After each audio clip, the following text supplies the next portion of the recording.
Welcome to a new daily top Askreddit video. Today's topic: people with ADHD. What are the things about it that people just don't get? People don't get how exhausting it can be to constantly fight with your own brain to do the simplest tasks, or how deeply it affects your self-esteem when you're labeled as lazy or inattentive. The task avoidance is my biggest issue. And yes, the resulting shame from having to admit that I struggle with such simple shit that everyone else can do with no thought. Constantly. Really stupid shit like doing the dishes or laundry. I'm internally screaming at myself to do it, but can't get started. Task avoidance and the resulting shame. Every fucking day, and it's so exhausting. When I start a work project I'm passionate about, I become hyper-focused on it and can't stop until it's completed to perfection.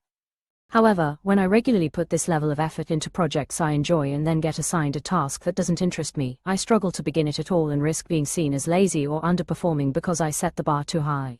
Edit: if people in my life don't know or understand what ADHD is, I can't for the life of me explain it in a linear way because ADHD. I send them this video, and if they care enough about me they'd watch it. Edit again, pasting my comment that's deeper into this thread. It should be a crime that the video is nearly 30 minutes long for people who potentially have ADHD and are seeking help, but it explains it the best.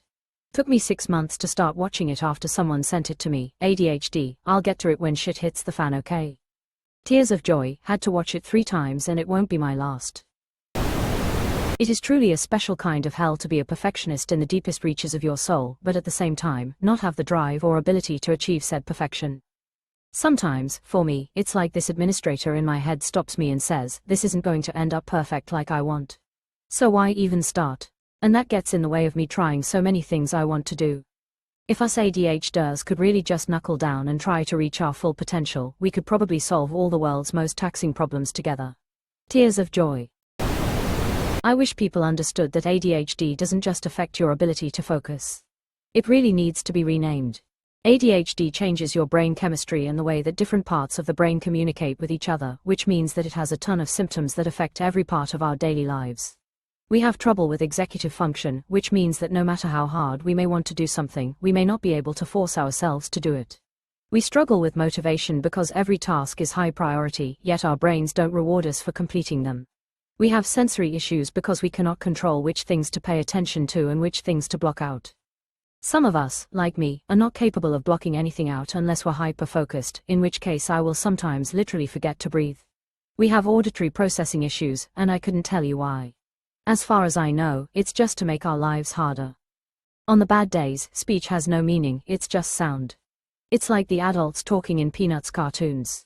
We want to listen, but it's just noise. We have trouble regulating our emotions. It's different for everyone, but for me, emotions are either unbearably intense or non-existent, and there is no middle ground. There's so much going on for us at any given moment that it's no wonder we can't pay attention. It's exhausting. It's not cute or funny, even though we do enjoy poking fun at ourselves.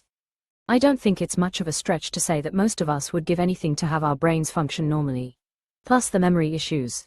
It's so frustrating to get up to do a thing and then end up in a loop because I forgot what I was doing in the middle of doing it, so I have to circle back around trying things to shake loose the memory of what I was doing in the first place. The memory issues combined with the auditory processing issues plus being embarrassed about the whole thing means I often miss conversations or key info or completely forget that conversations happened. Having to ask someone to repeat themselves sucks. Usually they get super upset saying I'm disrespectful and obviously don't care if I can't pay attention to what they're saying. I'm sorry, my brain decided to scramble the noises coming out of your mouth and then decided to not absorb the info because it wasn't getting a dopamine hit. I'm literally struggling my best to pay attention and make sense of what's going on, and I'm genuinely confused and frustrated with the situation too. It makes school so damn hard because teachers will get pissy and then say you should have been paying attention. Thank goodness my college has accommodations for the auditory issues and lets me record all my lectures.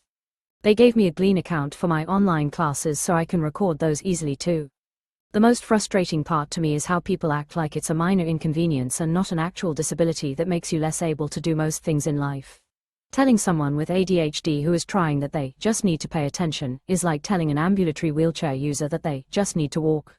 Sure, they can do it a bit with much more effort than most people, but it's unreasonable to expect them to manage as much as an able-bodied person could every day. Thought on, I only have one thing to add, maybe specific to my life: I hate having decisions put on me. I make decisions all day long about everything I do. I don't want to come home and get bombarded with more decisions. My wife is pretty fantastic and understanding with everything you listed, but as soon as I get home from work, what should we have for dinner? Should we go order out? From where? What are we doing this weekend? What do you want to watch? Should I? Can we? What about? Meanwhile, I started grinding my teeth and screaming internally halfway through the first question. Is it just me? Lol. This is surreal. My parents came to visit me this past week for the holidays and wouldn't give any input when asked, and it made my life much harder. Me, where do you guys want to eat? Them, we don't care. Whatever you want to do. Me, well, what kind of food are you craving? Them, it doesn't matter. You know we will eat anything. They obviously want to do fun things while they're here, but they don't even think about it prior to arriving, even though I've asked them to. I felt bad because I felt so exhausted and just wanted to rest, but it was mostly because I had severe decision fatigue. Many of us have used stress to focus in the workplace. You can't turn it off and it leads to burnout. It's funny, I only realized I had ADHD when I went beyond burnout and just couldn't motivate myself to do anything. How did you recover or turn the corner from this? Constantly walking back and forth in the direction of two tasks when I can't decide which to do, thing. And then forgetting about them both when there is a small distraction. I am absolutely dying to do the thing. I want to do the thing more than you want me to do the thing. Not having done the thing is ruining every minute I spend not doing the thing. But I can't do the thing right now. I once saw an excellent explanation of ad paralysis on a YT video. A guy held up a pen, one of those ones that has multiple switches that each attaches to a different colored pen head. He explained that someone without ad is able to pull down one pen head at a time and use it as they are supposed to. That is their focus. A person with ad is not able to use only one pen head at a time. Everything happens at once at the same volume, at the same priority in an ad brain. It is like trying to trigger every single pen head come out of the hole at once, but if you do that, they all get in the way and block each other, thus, not a single one is able to fit through the hole. The pen can't be used. Never have I felt more understood in that regard than after seeing that video. That is literally exactly what it's like. I really want to do the things I have to do, but sometimes I just can't. I'm more annoyed about it than you are. If I could make people understand just one thing about ADHD, it'd be executive dysfunction. People understanding it could solve a lot of people's complaints about the neurodivergent. Like, trust me, I know I haven't answered the email you sent me. It's been haunting my every waking moment like a shitty horror movie ghost. Does that mean I'm gonna take the 5 seconds to answer it? No, loudly crying. The environment around you can really overstimulate you when it doesn't bother others. Then you get irritated and people don't understand why. Something like Chuck E. Cheese or an arcade is pure hell. It's funny, at 40 years old I was finally diagnosed and given medication. I took my children fishing and the glare of the sun didn't bother me, the brush rubbing my legs on the walk to the lake, the bugs, the breeze. It was just nothing. And that was enough peace to bring a tear to my eye. Just being able to exist without everything distracting you all the time is a wonderful feeling. One big thing people don't get is how exhausting it is to constantly have your brain jumping from one thing to another. It's like trying to focus on a conversation while hearing 10 other conversations happening in your head. Also, it's not just being easily distracted, it's about having difficulty organizing thoughts, managing time, or following through on tasks, even if you really want to. The struggle to just focus isn't laziness, it's a brain that works differently. People also don't realize how much energy it takes to try and keep up with everything. The feeling of being overwhelmed is constant. And let's not forget how frustrating it can be when people say, "You don't look like you have ADHD, it's invisible, but it's real."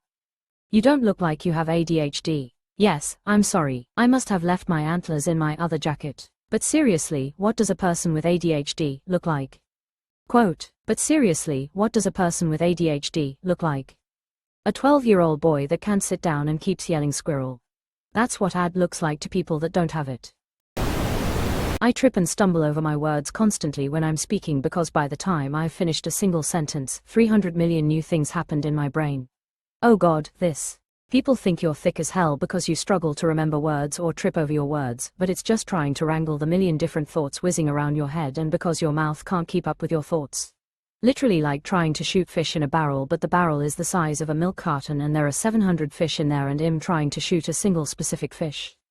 I'm tired. This is 100% me. I get halfway through a sentence and realize some way that what I'm saying could be misinterpreted, so I try to adjust on the fly and end up saying something that's confusing or doesn't make sense altogether. I do this a lot in writing too. Without a bunch of editing, my written communication would have a bunch of parentheses to add additional context to whatever I'm saying. Rejection-sensitive dysphoria is a big one. RSD makes us sensitive to criticism and rejection, whether or not it is real or imagined. This colored the majority of my interactions as a teen and made maintaining friendships very difficult. Seeing friends hang out without me, being told I did something wrong, people not responding immediately. It made me very sensitive to the idea of being annoying while simultaneously making me very annoying to interact with. I see so many adults with ADHD and untreated RSD that frequently lash out from a place of insecurity. Working on it will drastically improve your outlook on your social life. Studies have shown that by the age of 12, kids with diagnosed ADHD receive 20,000 times more negative criticisms or comments than their peers from those around them, including parents, other family members and teachers. Is it any wonder so many of us end up with RSD and imposter syndrome? And that study was carried out on kids who are already diagnosed, so imagine the depth of impact that this level of negativity has on a kid who has no name to give to why they're struggling so much. That kid often ends up feeling broken, like a failure, and it's the reason that many people who are late diagnosed, as adults as autistic or with ADHD, also end up with long-term chronic mental health issues such as depression and/or anxiety, and CPTSD. For me, it was being the smart kid and having ADHD. Like I sucked big time in school once I started 6th grade, though I did well in an emotionally handicapped class curriculum in 8th grade for some reason, before being thrown back in with the normies in high school, and my parents and teachers were like, "Are you even trying? You're so smart, I don't know why this is hard for you, you think just being smart alone is gonna do it all for you." Gee, I dunno, maybe if focusing wasn't such a colossal issue for me.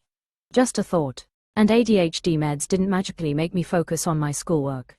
My mom found that out the hard way in her 40s when she was put on ADHD meds after being diagnosed late in life. She hyper-focused on doing nothing but playing Animal Crossing on her DS. She even had to be reminded to help feed and bathe the dogs, and this woman normally never neglects any pets. Shit, grooming her dogs is one of her favorite things to do. But yeah, they acted like I was going around boasting about my intelligence. I had no idea what exactly they saw or heard from me that made me smart, especially with grades like mine.